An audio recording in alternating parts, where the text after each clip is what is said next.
welcome back again. You might think, oh no, that's ridiculous because they won't be watching these back to back, will they? I was just to say we're going to be wearing the same clothes, but this is going to be like 3 weeks apart. Welcome back to another podcast. This is episode 23 or 4, maybe. 2. Well, it'll be what it says at the beginning. Whatever the description says, it depends. Whatever it says right there is what episode it is. And today we are talking to, or we did talk to, again, Josh Astrop. Yeah, I thought you were going to let me say that. Oh, and we spoke to... Not saying it now. Josh, who you might recognise because we actually had him on the podcast in one of our early episodes. If you haven't checked that out yet, hit the link below. But yeah, he's not a photographer. He's not a photographer, yeah, he's a bloody good photographer for someone who's not a photographer. Yeah. But yeah, we wanted to talk to him. When we first spoke to him, like all the guests that we've had on the podcast, it's kind of a get to know, find out a bit about your background, and kind of take it from there. But on the second time round, we're kind of deep diving a little bit more into projects or events or certain photos, I guess. A little bit more intimate rather than just a get to know. So yeah, we spoke to him about his exhibition called Complexion, I think. I hope I got that right. Anyone who's potentially interested in exhibiting their work, their art, their photography, whatever it might be, it's worth listening to because yes, it's interesting, especially as someone who's not a photographer has managed to get a photography exhibition. Well, yeah, it's funny because that's really good. That was the first thing he said to us when we spoke before. He's not a photographer. We're like, well, sure, but you take photos and put them on Instagram. So, and now he's not a photographer. He's had a photography exhibition. So next time we speak to him, it will be about the release of his book. And it'll be how he's not a photographer. After that, it'll be his own personal liker that he's collaborated with. Yeah. So he did this exhibition and we wanted to talk to him about it. Obviously, because we're a bit super professional, we didn't actually speak to him before or during the time that the exhibition was on. We spoke to him after it had finished. We did go and check it out, though. Yeah, so I've got a little bit. There'll be a link below to the gallery which it was held at, which is the Marefair Gallery. Yeah, and also the other photographer, Rebecca Swan, who was exhibiting her work at the same time. So I know that a couple of the pieces of Josh's are still available to buy. I don't know if you can do that online. Let's find out before this goes out, and I'll know. Read the description. Yeah, and but if you're in Northampton, then they're at the Chain Walk Club. But that doesn't mean anything to anybody outside Northampton. We deep dive into kind of how he got around to doing the exhibition, how it kind of helped him kind of mentally, I guess, as well. Yeah. We kind of talk a little bit about photography and the effect it has on your mental health, I guess, not necessarily personal to him or us, but we kind of had that discussion during our chat. Well, Josh is like one of those people who's like quite open, more so than anyone. Probably we've spoken to, or one of the, more so than anyone we know, really. Like he's always like really open talking about mental health and about how doing the sort of photography that he does has been really helpful in the past. And he's like a big advocate for sorting yourself out. Like he's always putting stuff on Instagram about it, and that being positive, doing what needs to be done to make yourself happier, whatever that might be. But he's had a lot of changes going on over the last couple of years, not only with COVID, but around kind of like work. And I guess he's trying to find that new work-life balance. But it's really inspiring. His exhibition was great. And enjoy the conversation. Like, subscribe, and the other one. Drum roll, please. Well done, dickhead. All right.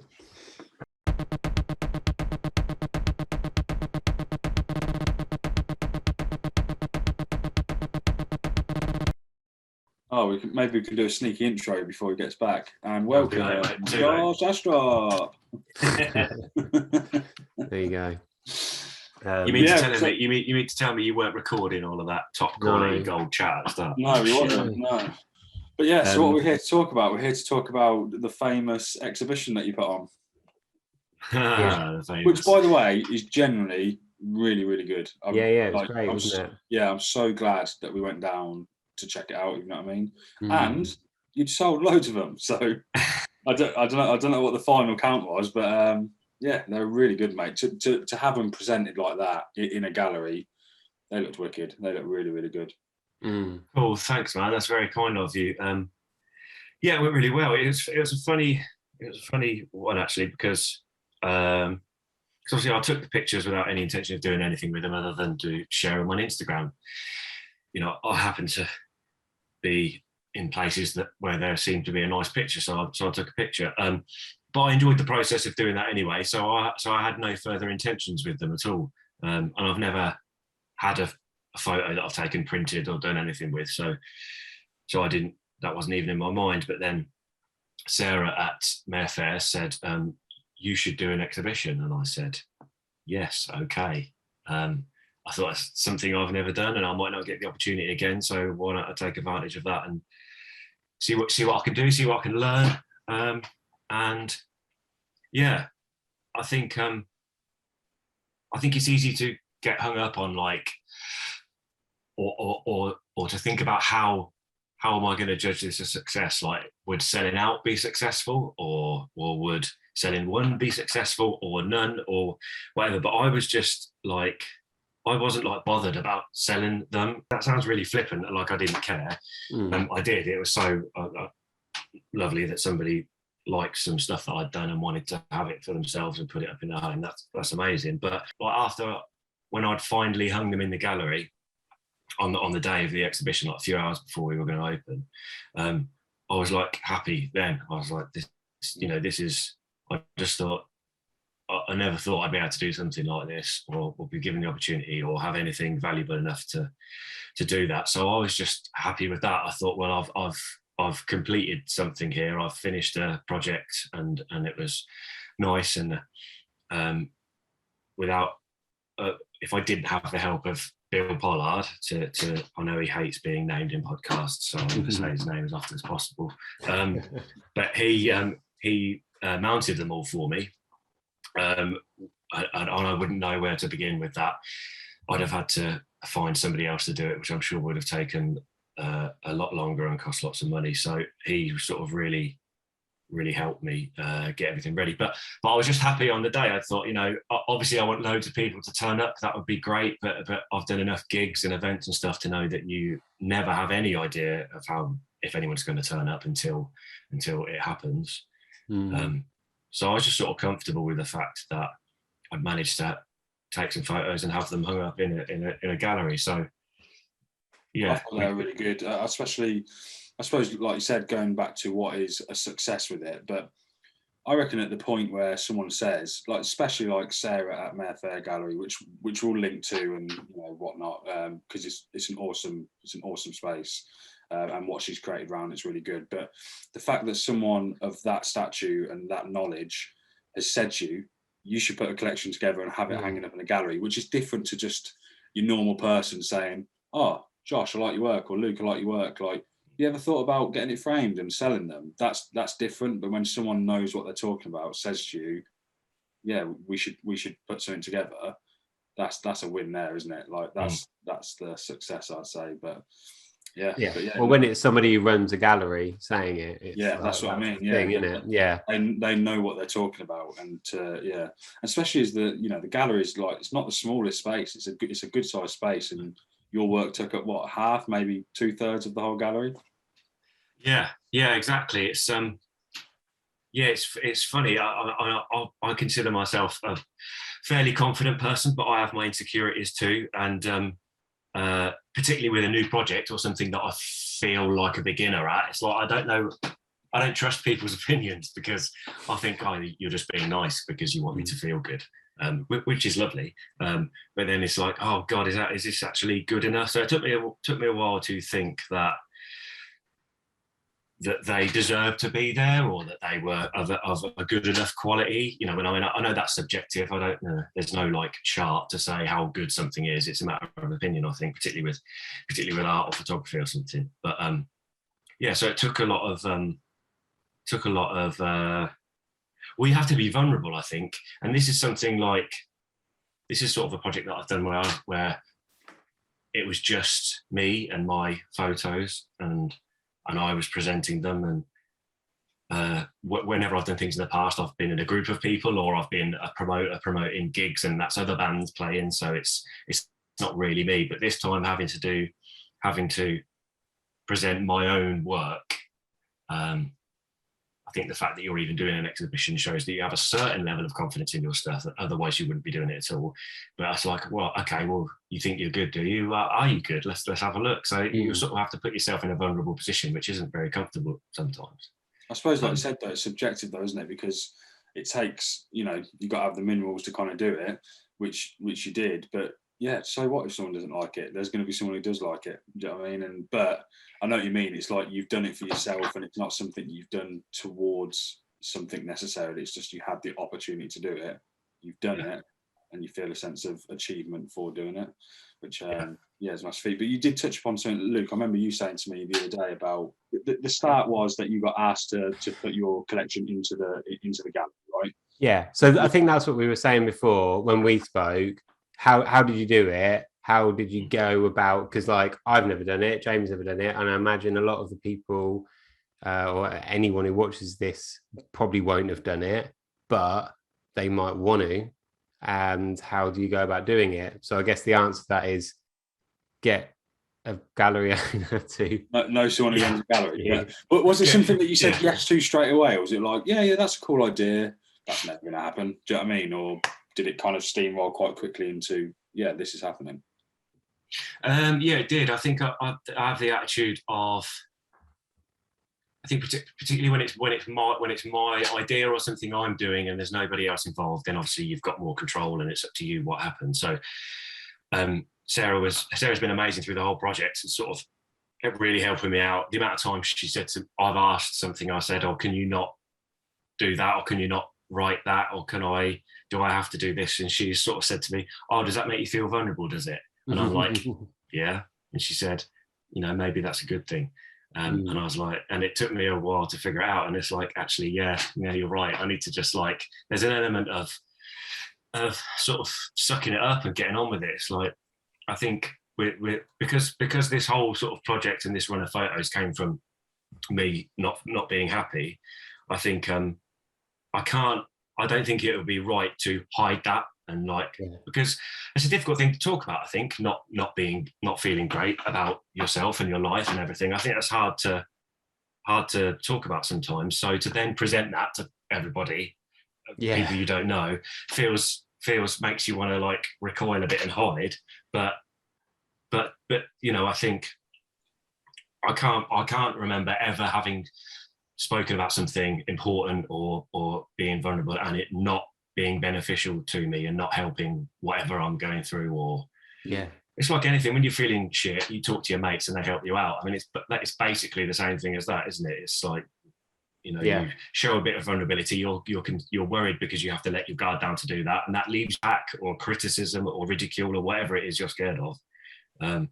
But in my experience, that never happens. It's not, if you've got good friends and family and stuff that they're there to protect you and help you. So usually it's a bit of opening up that's more scary than actually opening up. Do you know what I mean? Because once you do open up, like you said, there's always going to be support from the people that do really care, and they are out there. Do you know what I mean? One of the things that you were referring to, was it the sort of description of the collection that was up on the wall? Was that one of the things that made you feel vulnerable or whatever? Because I think again another sort of part of the exhibition that I dropped the ball on was getting that together, and I think it was my responsibility, but I didn't do it. I didn't check enough to see whether it was up to me to write that. So Sarah wrote it, and it was great, and she did a really, really great job. But it's like it's got everything in it, like why I'm doing this and how I was feeling and why I was feeling that way. Which is I don't know. It's like makes you feel vulnerable and maybe a bit embarrassed and stuff. But it's like those sort of emotions and things that I was going through, and nothing unusual or weird. They're stuff that everyone goes through, or most people go through. And I think the fact that this came out of that is fucking brilliant. Really, I don't want to be arrogant about it, but it was great for me. It was great for me. The fact that I came from a position of feeling hopeless to ending up with this project has been so good for me, regardless of what anyone else thinks of it, whether everyone thinks it's trash or not. It doesn't matter, because it's helped me so much, and it's given me another sort of interest in a hobby and something that I love doing, and that hopefully I'll do forever, really. Yeah, well, we wanted to talk to you about that because obviously when we originally spoke to you, you said, I'm not a photographer, right? Which was kind of the whole reason we wanted you on, because you don't class yourself as a photographer, yet you can take good photos. And have had a photography exhibition. Yeah, and have now had a photography exhibition. So you're doing a lot better than people that would class themselves as photographers, right? But when it came to selecting the photos that you actually got printed and put up, obviously I know that it's something that you've done as a hobby and you've collected that kind of work over a long period of time. Did it make you look at those images differently when you kind of sat down and put them in front of you, or was it just a case of going through them and going, yeah, I like that one, I like that one, I like that one? Or did it give you a sense of purpose to kind of sit down and go, these work well together because of X, Y, and Z? Yeah, I think I don't know how many I've taken, maybe 120, 130 maybe in total, which is probably not a lot, really. But well, I mean, I sort of edited and posted 130 odd, and there's loads that weren't good enough, I don't think. But so I had to pick some. I didn't know how many I needed or what justified an exhibition, or whether I needed 20 or I needed 20 small ones or 3 massive. I don't know. But I went back through and I came across some problems that I hadn't had before when selecting the photos, that some of them weren't good enough quality. When I first started taking them, it was literally just for Instagram stories. So it was 9:16 and it didn't matter. The resolution and the quality didn't matter too much. So some of the early ones I took, which are some of my favorites, they weren't taken on the high quality setting, and they were edited to within an inch of their lives. So they're just like completely degraded.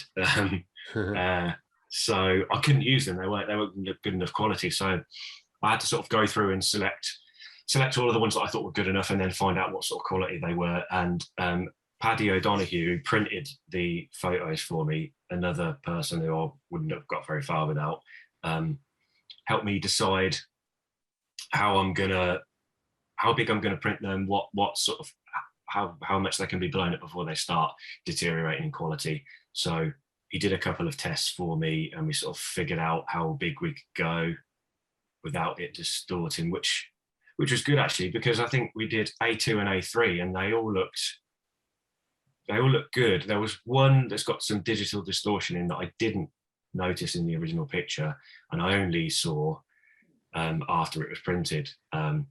And at first I was a bit annoyed, like, oh damn, it's one slip through, so to speak.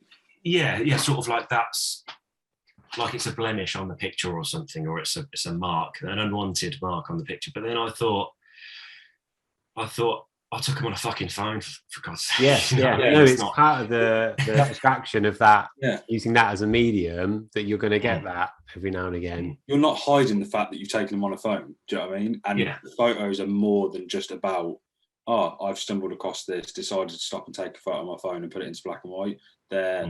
They've got depth, without sounding too deep or cheesy, that it's about more than what just a pretty picture. And once you know the story behind it, that's what makes them look good. So who cares if they've got a bit of distortion on it, because you've bought into that collection, do you know what I mean, or into that picture.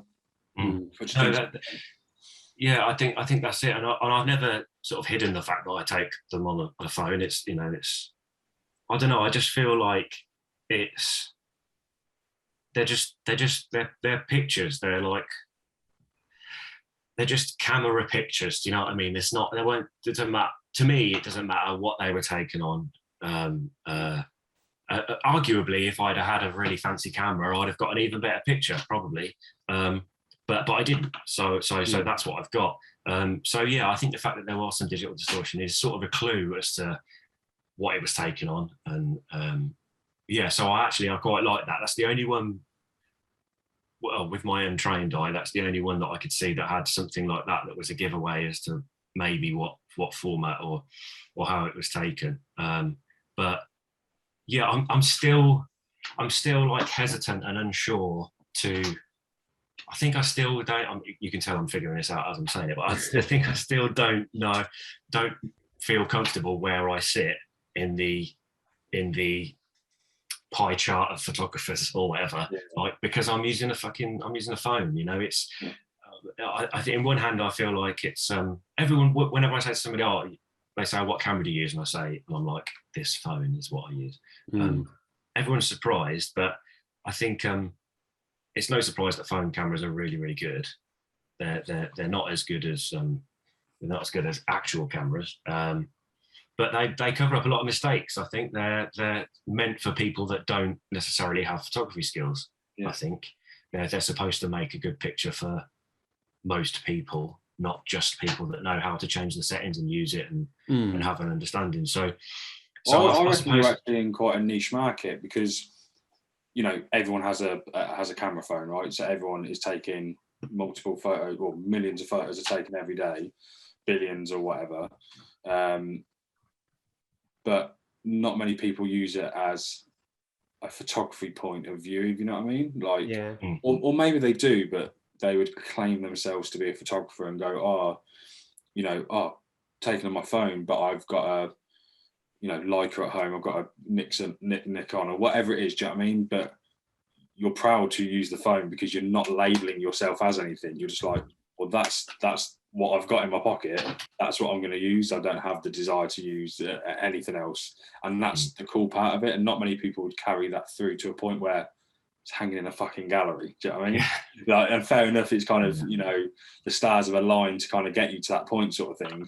Well, so to speak, not that it's undeserved in any way, but do you know what I mean? Like, be proud of the fact that you've done that because the photos mean something to you in a certain way. Like when I look at the photos, I'm like, that's home. Do you know what I mean? Like, again, without sounding cheesy, to me, I'm like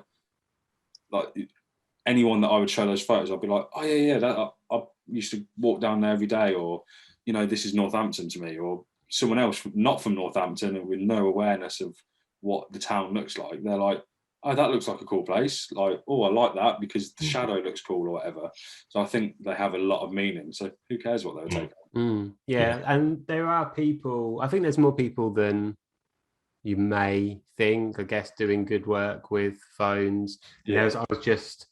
I wasn't just scrolling, Instagram on my phone then. I was checking there's a woman called Maria Lax, she's this incredible photographer. She does these like ethereal kind of night shots. And I think she does a lot of stuff on film. She had a book out and it's like, it looks like an alien planet, like this. She photographs her hometown. She started using her phone loads, and she's now like the face of like Apple's new night mode, which is like a thing that they're adding or they've upgraded or whatever. So when they did that, she started using that, and now she's kind of like fronting this campaign for it. So it probably like crosses over quite a lot, like that sort of thing. I was going to ask, going back to the thing that you wrote, or the thing that was written for you to like describe the campaign and everything. I think it, like reading it, first of all, I was quite like, oh, okay. This is quite, there's like a lot of thought been put into this. And I wondered if when you first started taking the photos, or when you even sat and sort of thought about writing that or doing it with someone else, did you just kind of think, I was just taking photos on my phone? or was there always that kind of deeper meaning behind it? Or, you know, did you kind of try and shoehorn this deep meaning into it? Or like, did you realize there was a deeper meaning when you actually sat down and thought about it? Yeah, good question. I think I didn't realize what I was doing at the time. At the time I sort of didn't. I wanted to spend as long as possible outside, like not at home, out amongst people or things. I don't know. I think I was feeling like lonely or alone, and I thought, let's just spend some time outside. Finish work, and I'd go for a walk, half an hour, stick my headphones in, just walk about and just see what I could find and have a stroll around. I mean, I like walking around Northampton town centre. I think you always see interesting people and interesting buildings that you might not have seen before, particularly at night and during the lockdown when there was nobody about. Like, it only sort of came to me during the exhibition, like, there's no people in any of the pictures. And that wasn't intentional, but there just wasn't anyone around. You know, everyone was at home. So at the time, I was walking to occupy my time before I went home for the day. But I knew that I was like figuring some stuff out and trying to find out where I'm heading with my life and what I'm doing, and sort of finding, you know, I personally had a lot of my identity, I think, tied up with my job at the time, which was running Audio Works rehearsal studio, and I sold that in September last year, and which was definitely the right thing for me. I've not regretted it for a day. It was definitely the right choice. I enjoyed my time there almost 10 years, but I was ready for something else. But then, you know, it was lockdown happening and a few sort of personal life changes, and I was like, right, sort of, what the fuck am I doing with my life now? Because that was sort of my long-term career plan, was to do that and then grow it and do different projects and things. And then it suddenly changed, and I sort of found myself in a position where I didn't know what the next step was, and I've not really been there very often. So I was walking to occupy my time, to maybe quieten my mind a little bit, to try and relax. But yeah, because it was straight after work, but because it was winter, it was dark, and because there was a lockdown on, there was nobody about. So it just presented some unusual images that you wouldn't get, and you might not be able to get again for a long time, maybe. Some places that are normally busy that don't have anyone there. So at the time, I was just walking to occupy my mind and my fill up my day. But it wasn't until I speak to a therapist regularly, and I have done for a few years, and it wasn't until sort of working through that and discussing things and questioning things, you know, why do I feel like this, or why do I do this that I don't want to do and stuff, just asking some simple questions like that I realized what I was doing with my time and why I was doing it. And it's sort of I think, like you were saying, Jamie, like you see these pictures and you think of home. It's like I think that's what I got out of it. I sort of felt connected to the community, whether it's the music scene or just your mates that go to the same pubs as you or wherever it was, because we weren't doing any of that. And I didn't have my business that I'd had for 10 years. I sort of felt disconnected from everything and everyone. And I think that made me feel like, oh no, this is my place. This is where I spend most of my time, and this is where I feel good and comfortable. And every street you walk down, you can remember, oh, you know, a time with this mate there and a time with that mate there and all this stuff. So yeah, I thought I was just going for a walk to fill some time, but it was actually giving me more than I realised to begin with.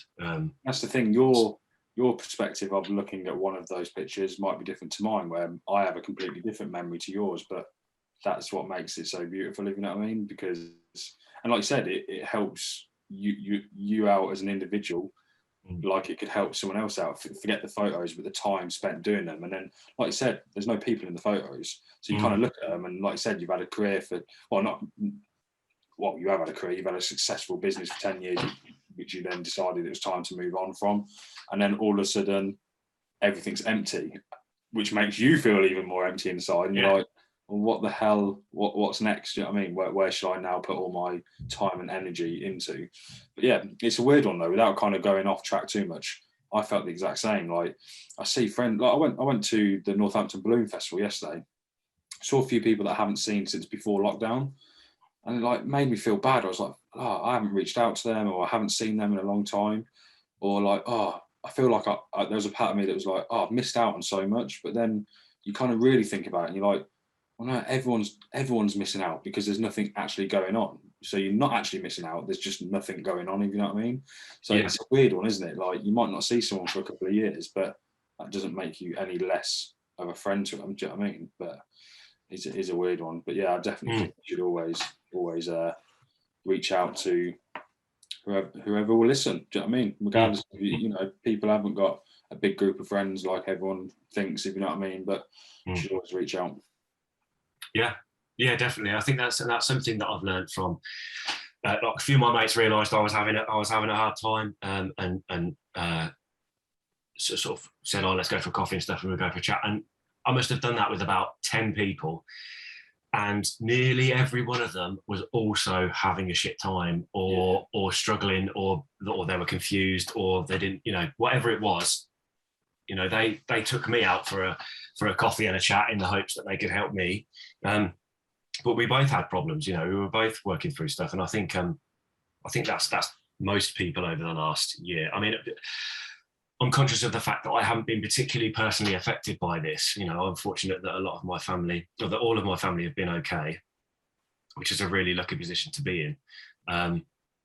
But that doesn't negate you having problems yourself. It could have been worse, but it also could have been better. And yeah, there's always somebody either worse off than you or more successful than you. So that doesn't mean that your problems or your wins don't matter. Yeah, of course. Do you know guy Joshua Jackson? He made that book Sleepless in Soho, because he suffers from, what's it called when you can't sleep? Insomnia, that's the one. And so he would just start going out for walks in the middle of the night, and then realized he could, like, from wherever he lived, I think I've got this right, that he could walk into Soho. So he just started walking in Soho with his camera, and ended up taking this like really amazing series of kind of quite intimate photos of people, because it's like nighttime, he could get quite close to people. And then I think it extended into like lockdown, so he might take a walk in the night rather than in the day or whatever, because he couldn't sleep. He turned that kind of affliction into like he released a book, and which is fantastic, by the way. It's like a whole body of work, which is really good. But again, it's not something that he kind of set out to do. He kind of realized that he had then got this body of work, and then that shifted his concentration on, like, well, now let's make a book out of it. That's certainly the impression I get from like looking at it. We'd like to, if you're listening, mate, but you can see past just the initial, oh, that's a pretty picture, to, oh, what's going on? Especially when I always think this, like, you can look at one photo and go, oh, that's a really nice photo, but when you see a collection of work put together, it makes you look at it so much differently, so more differently from that, because you kind of think, oh, you know, you try and put yourself in the mind of the person who's took that photos, if you know what I mean, and think, oh, why is that one there, or why are they together? And then you appreciate them more. Yeah, well, it's interesting as well, because you can look at like one photo and you might think, like, that's whatever, it's fine. And then when you put it together with a series of other images that kind of relate to each other, suddenly they take on like a bit of a deeper meaning. But I was going to ask, like, you kind of touched on it with like the printing and stuff, but was there any particular process you went through to like whittle them down to the final images, or was it purely like, I like these ones together? Or was there kind of more of a thought? And did you just go through them on your phone as well, or did you print them off? No, yeah. So I went through them in Lightroom on my Mac, just to see them slightly larger scale than the phone. But yeah, it was trying to get a collection of images together that was a collection that felt like they worked together, or that there was some sort of relevance for them being in a group. So, and there's obviously some in the collection that I liked, that were great, that I thought were my favourites. That that felt out of place.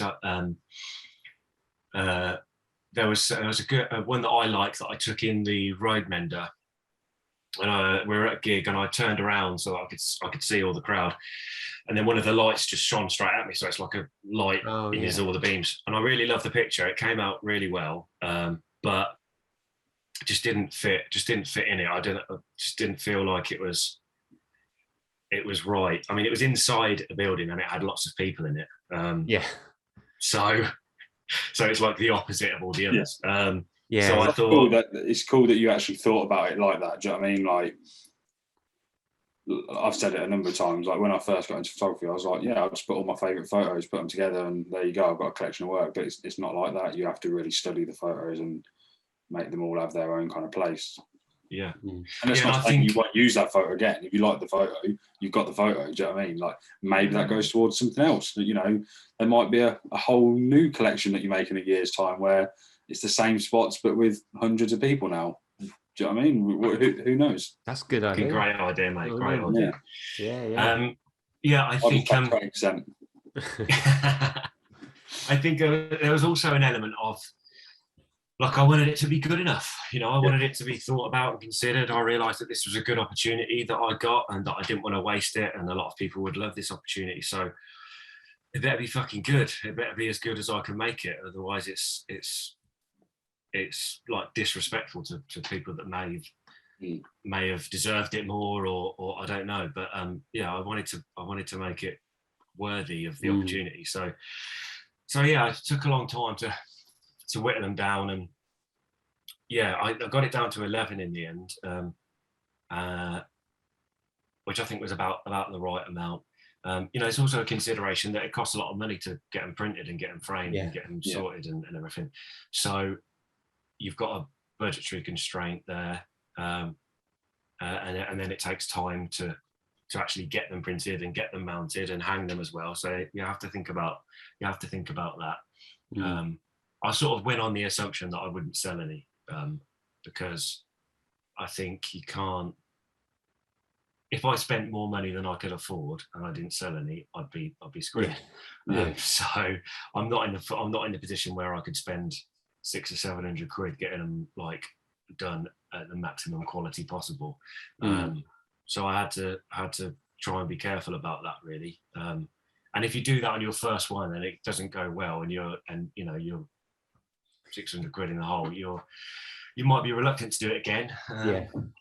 That's a good tip. It's a good tip for anyone who is listening, who wants to get into a gallery or a space where they can share their work. Take in the cost of actually getting it all done into consideration, because you always think, I'll put 10 photos up, I'll put 5 photos or whatever, but it does take time, it does take money, and it does take someone who knows what they're doing as well to present that for you, I guess. Yeah, it's a good way to think about it as well, isn't it? In terms of, I've got to assume I'll sell nothing. It's like worst case scenario. But is there anything that you did that you wouldn't do again? Maybe not. Maybe you kind of preempted the issues. No, it was perfect, mate. I did a great job. Yeah. No, there's loads of mistakes. I think I should have done it earlier. I mean, I hung it 3 hours or 4 hours before the exhibition, which is way too late. I sorted out the printing late. I took it to Bill to frame it too late, which put a massive strain on him to get it done quickly.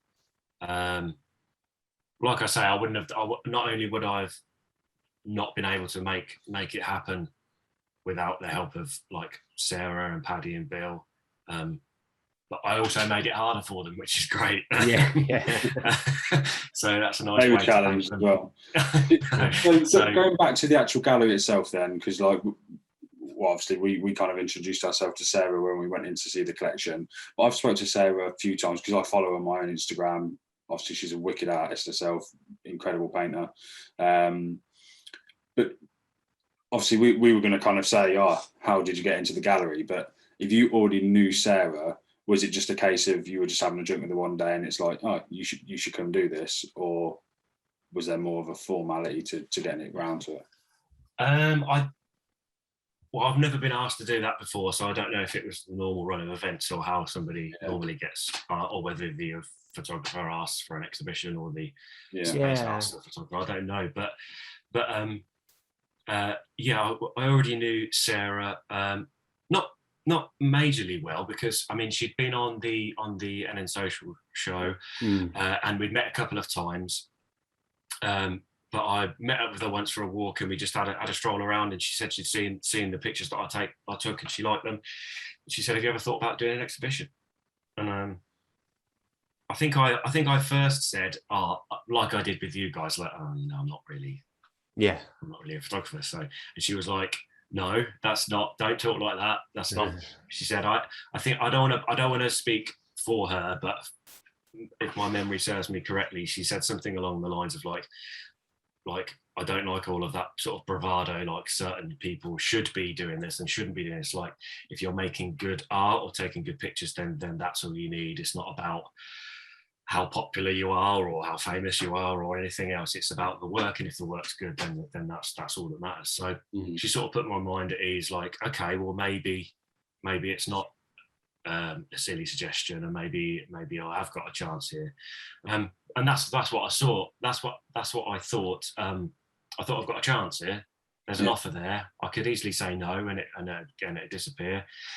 But I just thought, fuck it, just do it. Just like, you know, what? Why not? It's an opportunity. Just I mean, worst case scenario, I do an exhibition and nobody turns up, and I thought, great, I've done plenty of gigs to nobody, and I'm fine. So it won't hurt me if it happens again. So the actual work that you sold, do you know who bought them, or was it you've never, you will never find out, so to speak, because they were bought in the gallery?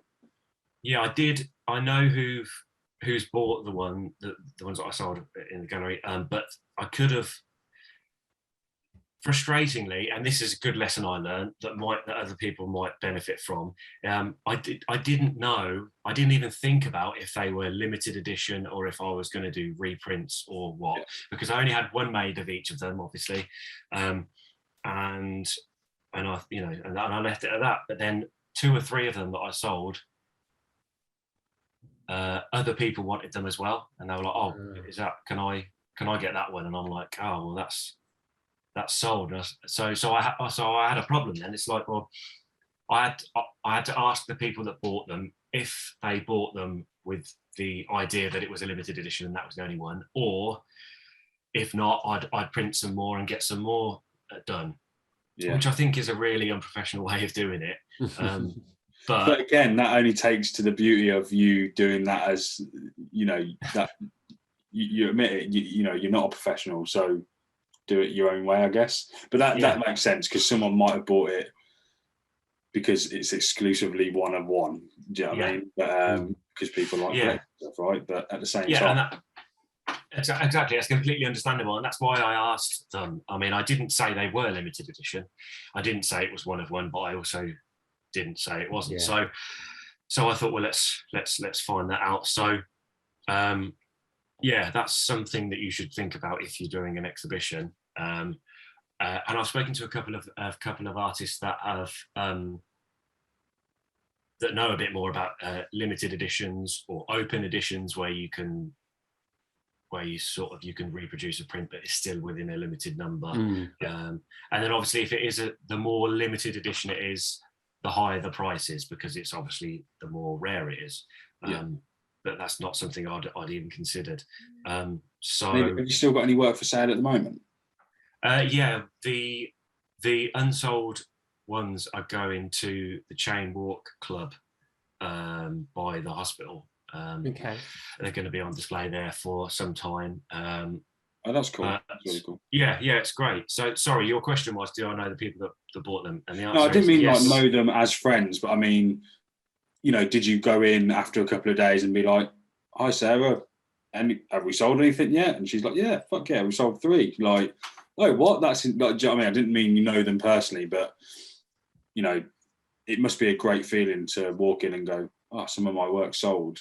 I haven't texted all my people in my phone, but going, go buy a print, please. You know what I mean? I'd do that just so I didn't, even I've just sold one. I'll go get my mum to buy one for me. Well, yeah, I mean, as it happens, I did know some of the people that bought them, and then I didn't the others. The others were strangers, and that's great. I mean, yeah, I mean, I suppose you'd think maybe, I don't know, is it better or worse, or maybe that's the wrong way of looking at it. But like, you think maybe it's just different if a stranger buys it because there's no connection to you. Yeah. It's not about me, it's about the picture. Yeah. Whereas if a friend buys it, I'm sure it's probably a combination of those two things, or maybe it's not. Maybe I'm wrong. No, I get what you mean. Like, because you can't help but think, it's awesome that they've done that, but are they doing it to A, support me, or B, just because they would walk into any gallery and buy that because they like it? But but I can completely get you on that, because I know you have got, you've worked on your own clothing company and stuff like that, which is actually what I did once upon a time when I was at college. And I remember selling my first T-shirt to someone in France, and I had absolutely no idea how they'd come around my web, like how they'd found the brand that I started, and B, why they were even interested in buying it. And yeah, I sent one to France. I was like, this is insane. Or the first day that I saw someone wearing it that I didn't know, if you know what I mean, because they'd bought it through one of the shops that I was, selling my stuff to for them to retail it for. And it's such a weird feeling to see.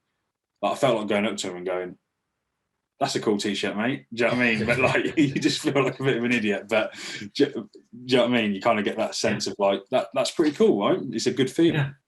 It's nice. It's support, isn't it? It's sort of like confirmation, or maybe validation, if that's not too negative a word, that your idea of creating something that you think is good, somebody else also thinks is good as well. It's like, oh, okay, well, I was onto something. I did have a point there, and I did create something that somebody else thinks is good, that doesn't know me, doesn't have any personal investment in me or whatever. Yeah.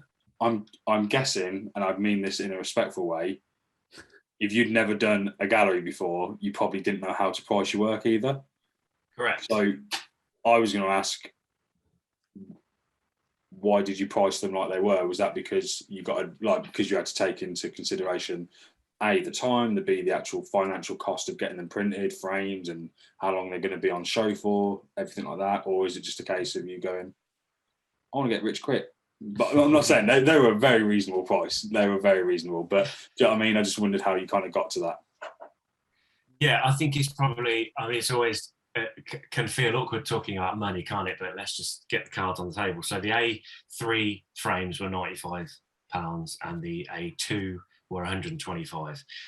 So I had to take into account obviously how much it costs, prints, frames. Just to put in, that's a great price for a piece of artwork that you're going to put on your wall, especially if it was one of one or even one of three.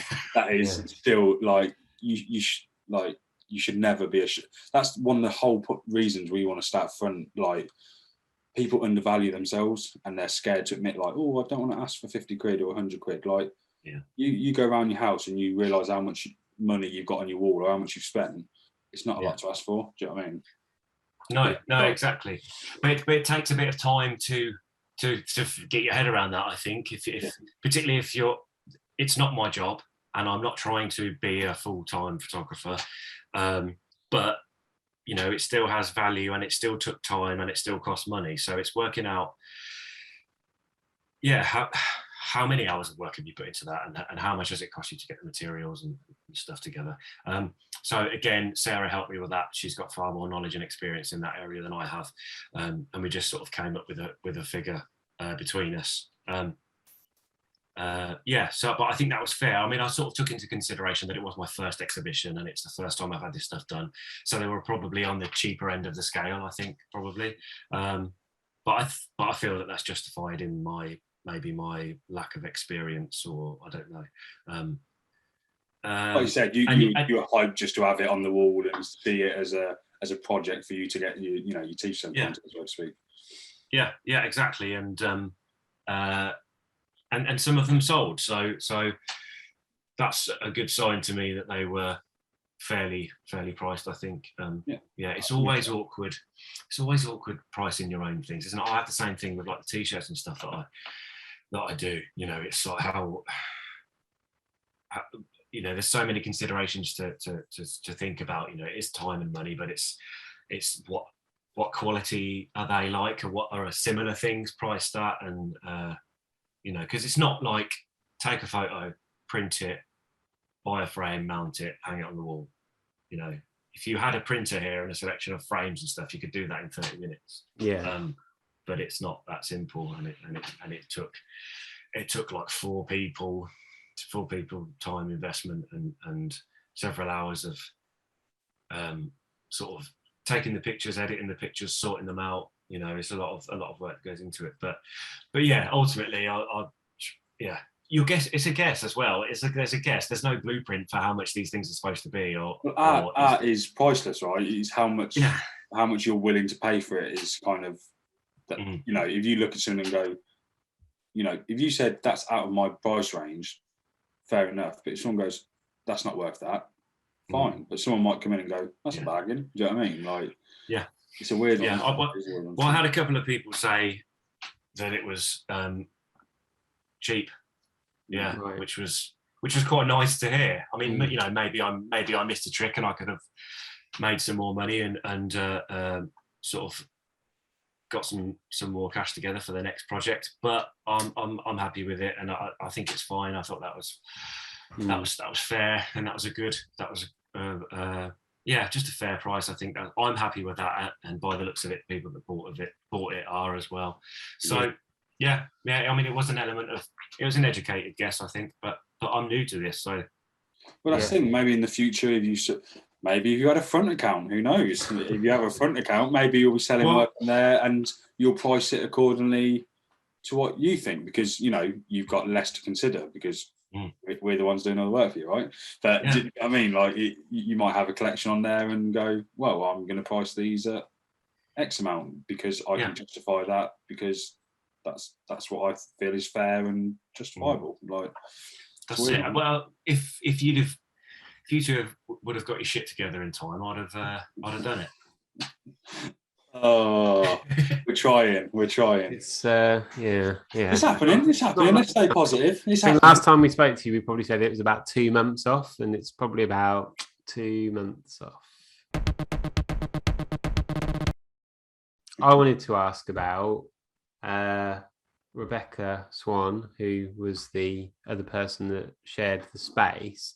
Like, it was a good, what's the word, juxtaposition between the sort of art that she was creating and what you were doing. Is like, I think juxtaposition is an excellent choice of words, Andy, because it's but it totally is. I consider us both ends of the spectrum in terms of content and process, because my pictures were all of buildings basically, or brickwork, or you know, buildings, and hers, Rebecca's, were nature, and I do everything on a phone or a computer, and Rebecca's a film, and that she's, you know, film camera, and she processes them herself, and she does a couple of really technical processes that I don't understand, but are difficult and technical. So yeah, I thought, and that was Sarah's idea to bring us together. But I'm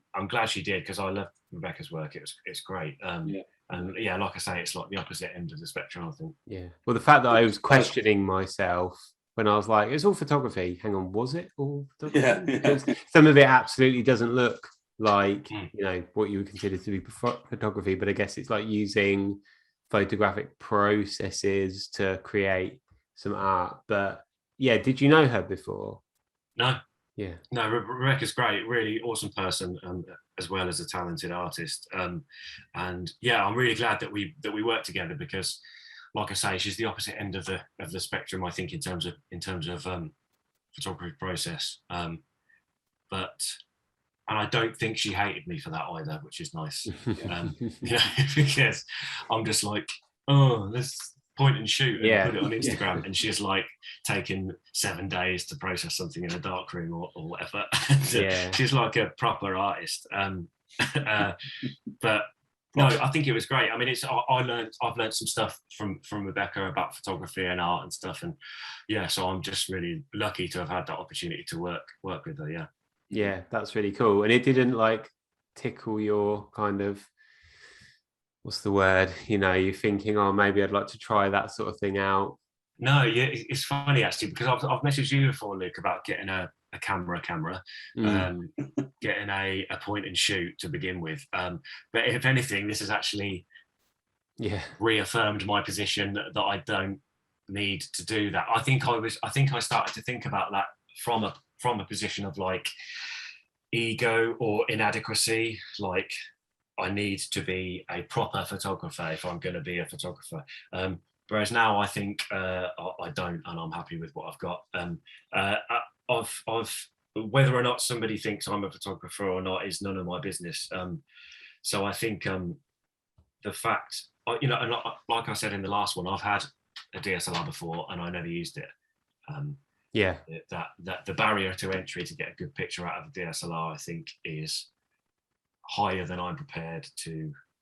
Well, I would be really intrigued to see what your results were from a point and shoot camera, like a film camera, an analog point and shoot camera. In fact, I will give you a camera and a roll of black and white film for you to.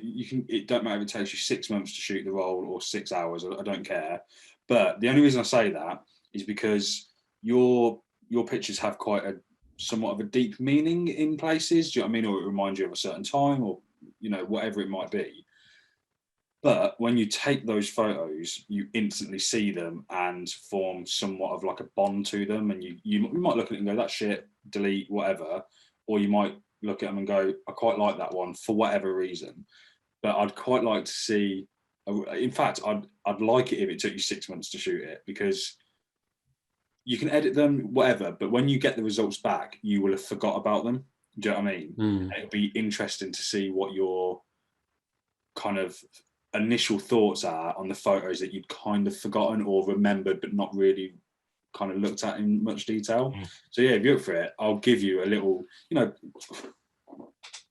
got a few that are just literally from charity shops, a couple of quid, put a black and white roll, I'll scan them in for you and you can edit them however you want. But it'll be quite cool to see what your perception is of the results, if you know what I mean.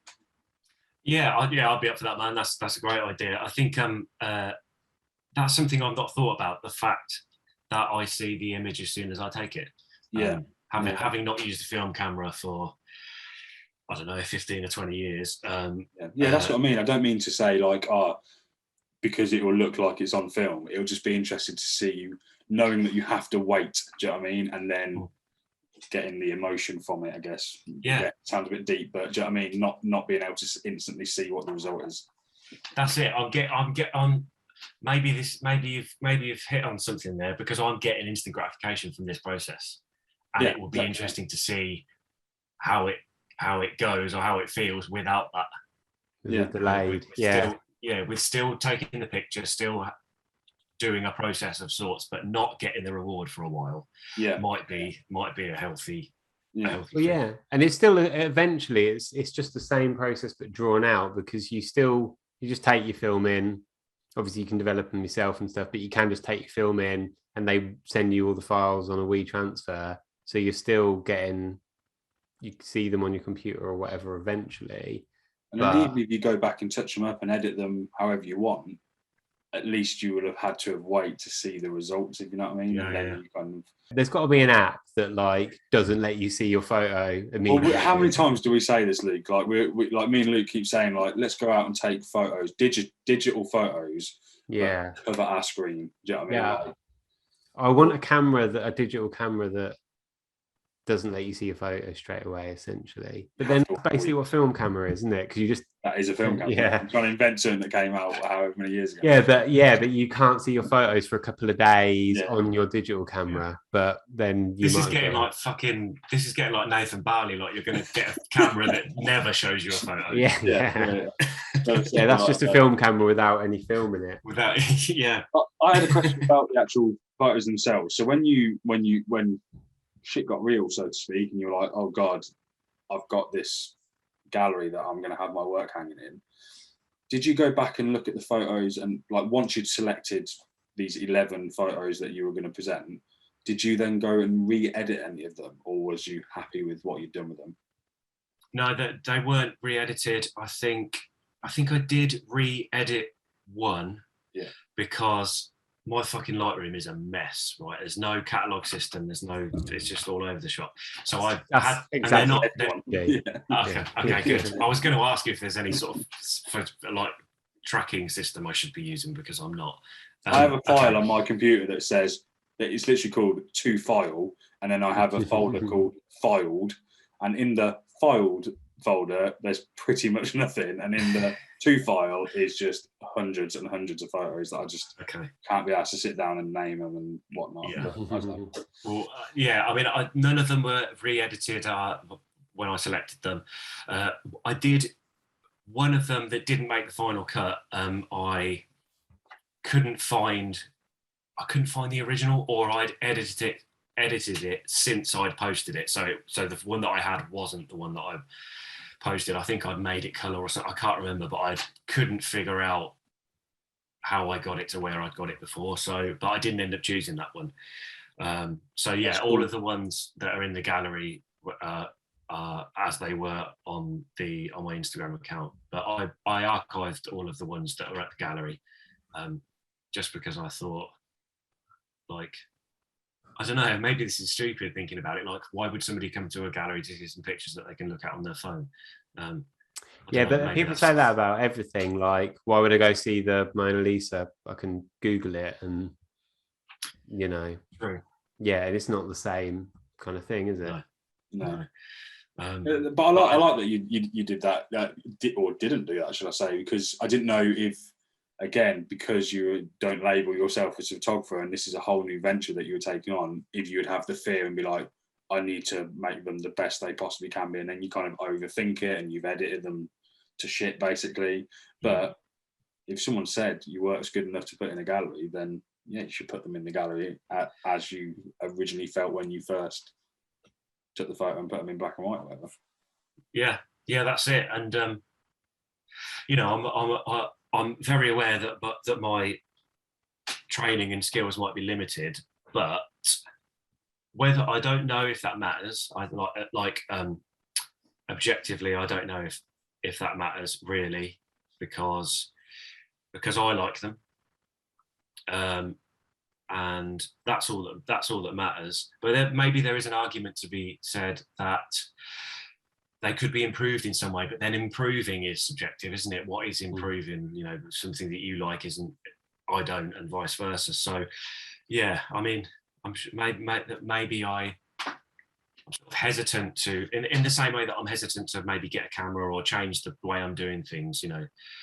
I think some of my favourite pictures I've got because I had my phone on me and I wasn't out taking pictures specifically. Whereas if I had a camera, even if I was fucking amazing with the camera and the settings and the composition or whatever, if I don't have a camera, it's useless. So I don't. Do I need to learn more? I think there's probably a lot to be said for understanding the theory a bit more. It probably increase my appreciation somewhat, but sounds like a lot of work, doesn't it?